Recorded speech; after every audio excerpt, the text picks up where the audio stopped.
Welcome back to another episode of Cape Ann Today. I am speaking to Ethan Foreman of the Gloucester Times, as I do every week, unless Corey's filling in for me, which he was last week. Hi, Ethan. How are you? Hey Heather, good to see you again. I'm good. I'm good. Thank you. So let's just start right off with a really nice story. One of our favorite stories, the school name, the new school Yeah, name. yeah, this is great because there's a new school, almost $67 million school that's being constructed on the site of the former Veterans Memorial Elementary School. And we keep calling it the consolidated school. Oh, So the combined school, yeah, consolidated we need a school, new name. East Gloucester / Veterans Memorial. Yeah, it's Which better. I think I would have just named it that because it's like you just put them together and it's easy. But Yeah. they wanted to have an inclusive process. You know, the site was a little bit controversial because it did occupy a portion of Maddow's Field, Mm. and the neighborhood was a little upset. The school committee decided to bring forward a process to name the school and decided against any naming of a school for somebody. So in Gloucester schools, I think the Beeman Memorial and O'Malley Mm. Mhm. are named after veterans. The other schools aren't. So they got this process going in the spring. They decided to bring in students, present students of both schools, veterans and East Gloucester, alumni, middle school alumni, and Mhm. student alumni at the high school and to bring these kids together and with guidance from the principals to name the school. So it's been a process. It's Mhm. not it's not straightforward. Yeah, by the way, that Matos, state appeals court rejected the Matos Yes. decision. Do you want to just put that in as a little footnote? You wrote about that, Well, right? yeah, and again, that's not something that I actually wrote about, but yeah, the court rejected the arguments. Mm. The schools under being built. The SBA is reimbursing the city for the school. It's not the arguments were facetious. Some of them were based on laws that were in place before Mhm. the current laws. So And this is again, I'm a not. group of neighbors who protested the building Yeah, and there listen, on the site of the Matos Field. and listen. The city had provided community preservation money to, I guess, provide Mm. lighting or to enhance the field. It was a nice ball field. It was a beautiful ball field. It was a big project. Yeah, Um, but where else are you going to put this school? right. Gloucester doesn't have, they're not making more land, and Yeah, so this so beautiful, I don't want to go. Yeah, so I don't want to go. yeah, I don't go back. Back in time. It's done. It was a school site. This is the thing that I get. That sort of I scratch my head about. There was a school there. yeah, They right, had to take right. it down and they had to build it a little bit bigger. Yeah, It's right. to me a beautiful school. And what they're going to call Matos is going to be that playground. Yes. And I've seen drawings, and it's gorgeous. I mean, this is going to be like the best school in the state. All right, it's going to be an amenity. And so let's see the names. So we had a We have a story. team that selected the 10 nominations. Is Yeah, that there was a nominations committee. It was, I think it was going to work out. They were going to do it in June, but I think the deadline slipped a little bit. But they came forward to the school committee. I haven't watched the school committee yet, but Maya Verga, who's on the school committee, announced the names. Do you want to? So yeah? shall we So run down the all right, so 10 here, drum roll. semifinalists? Yeah, so Yes, 10 names, right? these are the 10 possible names. Okay. Now the community, like, let me before I announce them, the community is gonna be able to weigh in on this. This is the idea. Right, right. Yeah. So these were submissions from the community. All right, and here they are in no particular order, Okay. except for what the mayor announced them. The top 10 selected by this committee. That's what we're Yes, about in no here. particular order. Yeah, and people can now weigh in on these 10 choices, and they can do that via website and via the school committee, right? Yeah, Okay. yeah. All right, So let's they'll be go. able to do that. Okay, let's So Cape Pond Elementary School, East Coast Elementary School, East Hill Community Elementary School, East Harbor Elementary School, East Veterans Elementary School, Inner Harbor Elementary School, Seaside Elementary School, Fisherman's Memorial Elementary School, First Light Elementary School, and Gloucester Veterans Elementary School.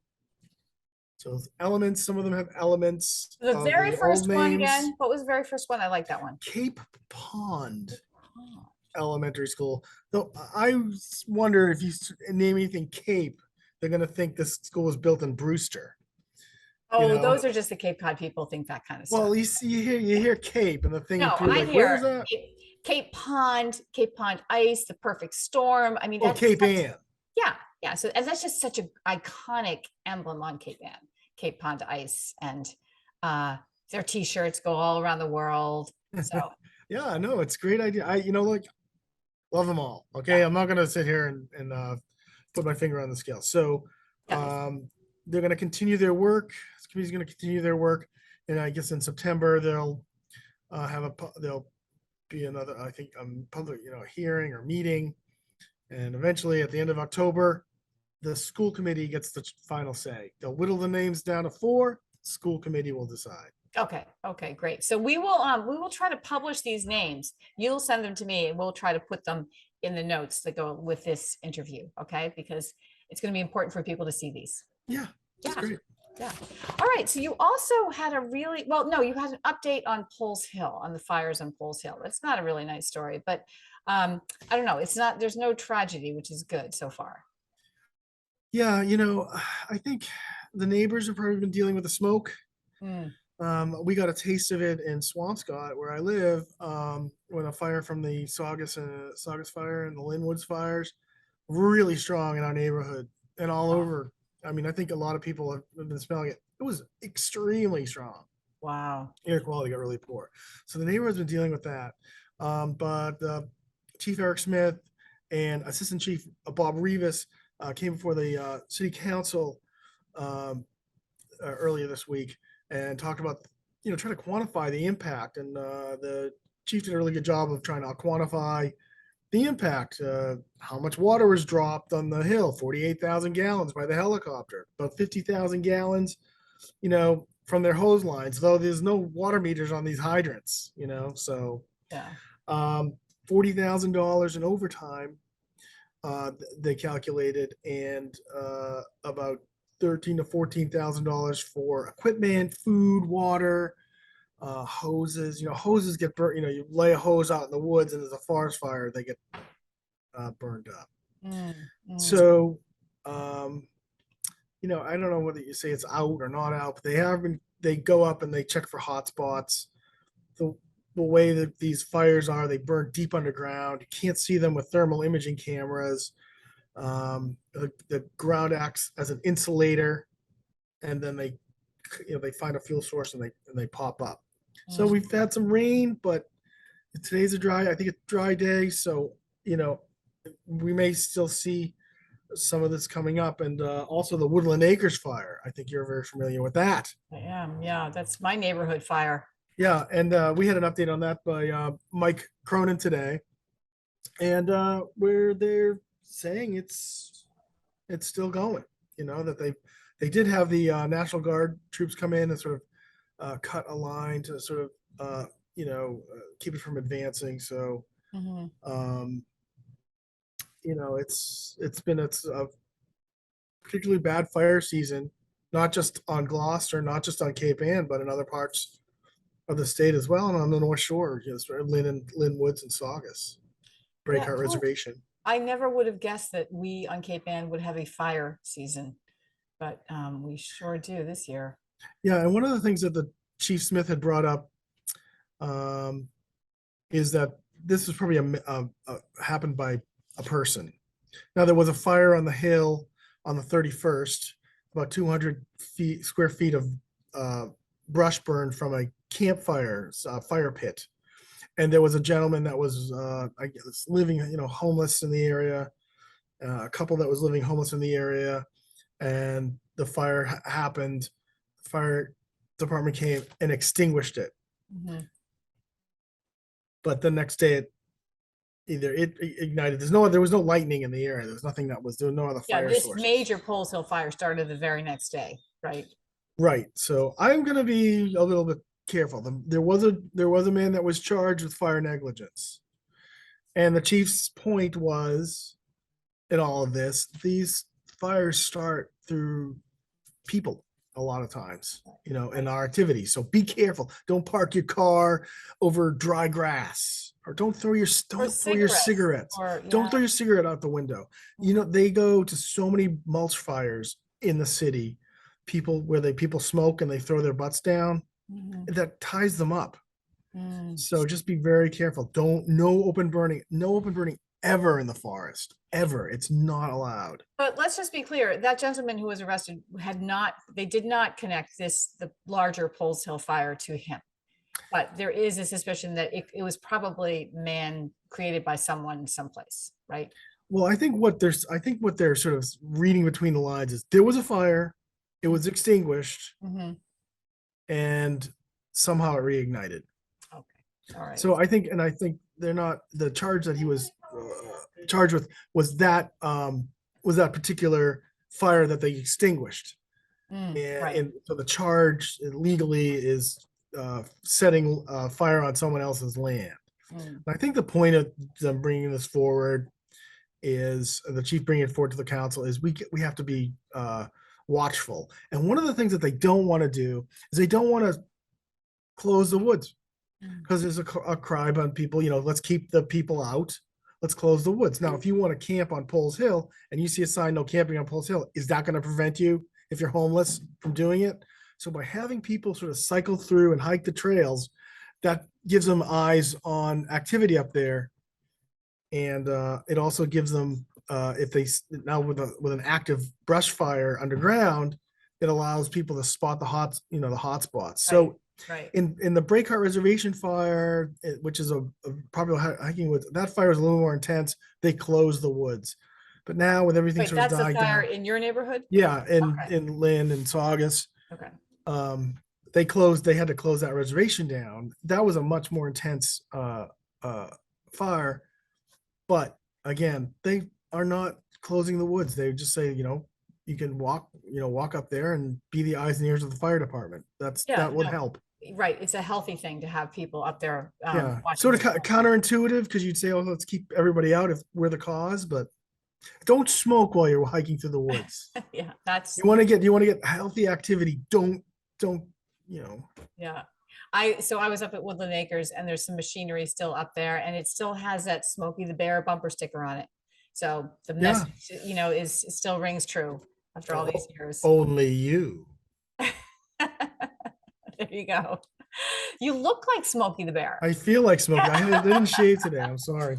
That's okay. So lastly, this is a nice story. The Sudbury Automotive Company has made a generous donation to the Sawyer Free 2025, right?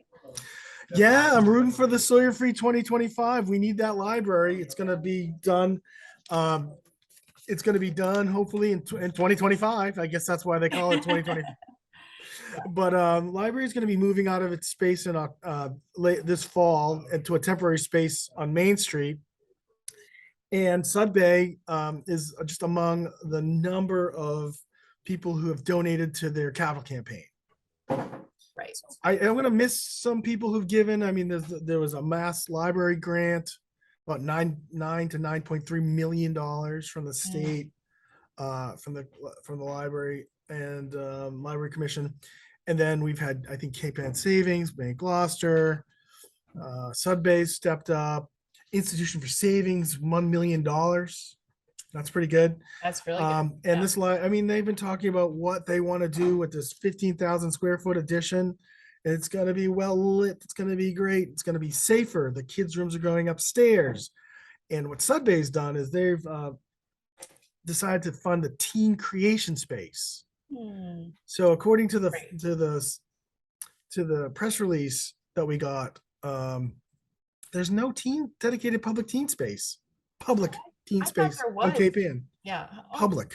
oh, okay. It's not like the YMCA or something like that. Right. Teens can go, obviously, but public, like where I can just go drop in, Right. So this is gonna be a big thing where I'm gonna have a maker space, kids gonna be able to go there.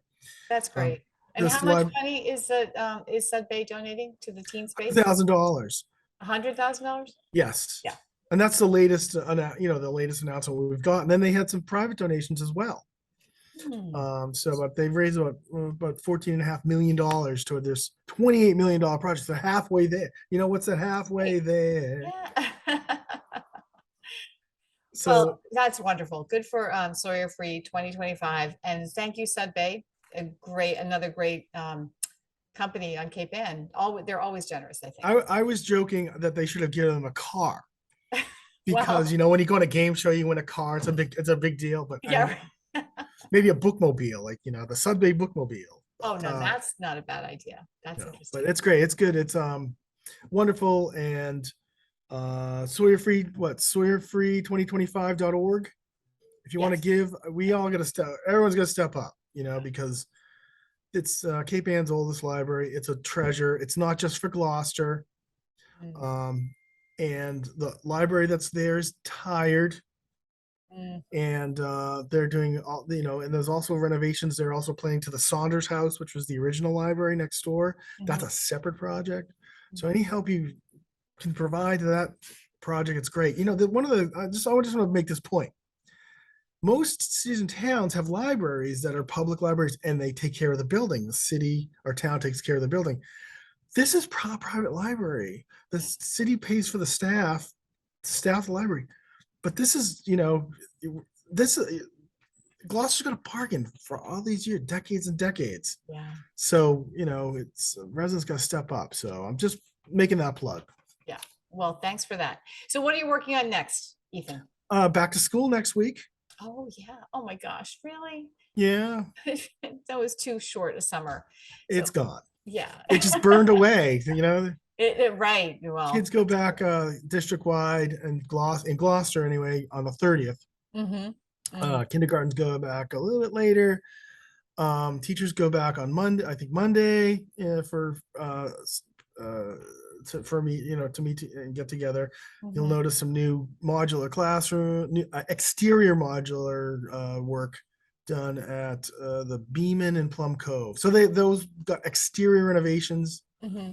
Interior is not so much. Exterior, new siding, roofs. They gotta last another 10 years because I don't think the state's gonna fund another elementary school Right. project in Gloucester. That's a big, long process to Yeah. get a school.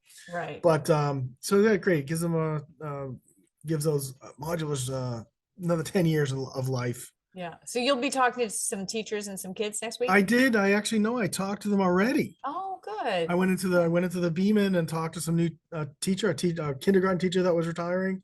Oh, And yeah, so that story is coming up. all right. All right.